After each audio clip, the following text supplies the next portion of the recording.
भाजपमध्ये वाजपेयी युगाचा अस्त, मुरली मनोहर जोशींचा पत्ता कट, तर मनेका आणि वरुण गांधींच्या जागांमध्ये अदला बदल. जयाप्रदांना रामपूरचं तिकीट. रासप नेते रत्नाकर गुट्टे यांना झटका, शेतकऱ्यांच्या नावावरती परस्पर पैसे उचलल्याप्रकरणी न्यायालयीन कोठडी. नीरव मोदीच्या मालकीच्या पेंटिंगचा लिलाव, राजा रवी वर्मांची पेंटिंग 16 कोटीला विकली. 68 पेंटिंगचा लिलाव जोरात. नीरव मोदीच्या अटकेनंतर आरबीआयचं मोठं पाऊल, पीएनबी बँकेवरती आरबीआयनं लावला 2 कोटींचा दंड. पालघर उमेदवाराच्या चर्चांना पूर्णविराम, भाजपचे राजेंद्र गावित शिवसेनेत दाखल. पालघरमधून धनुष्यबाण या चिन्हावरती लढणार लोकसभा.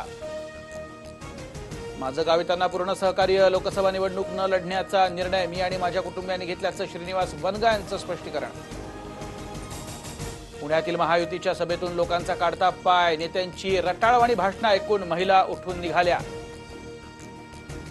सुशीलकुमार शिंदे यांचा गौप्यस्फोट, भाजपनं पक्षप्रवेशाची ऑफर दिल्याचा दावा. प्रणिती शिंदेंसाठी गळ, भाजपची अजून प्रतिक्रिया नाही.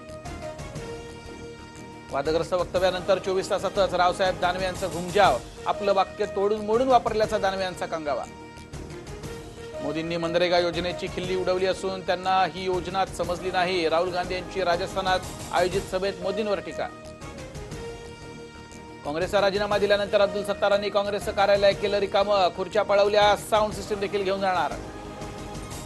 छत्तीसगडच्या सुकमा जिल्ह्यात 4 नक्षलवाद्यांचा खात्मा करण्यात कोबरा फोर्सच्या जवानांना यश. हेलिकॉप्टरनं आणले नक्षलवाद्यांचे मृतदेह.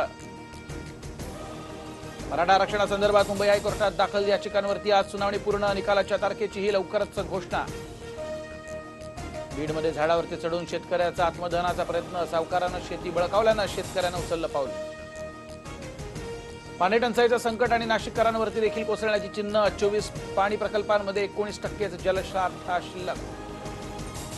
चिंबोर नाक्यातील 30 झोपडपट्ट्यांना आग, शॉर्ट सर्किटनं आग लागल्याचा अंदाज. आगीवरती नियंत्रण मिळवण्यात यश.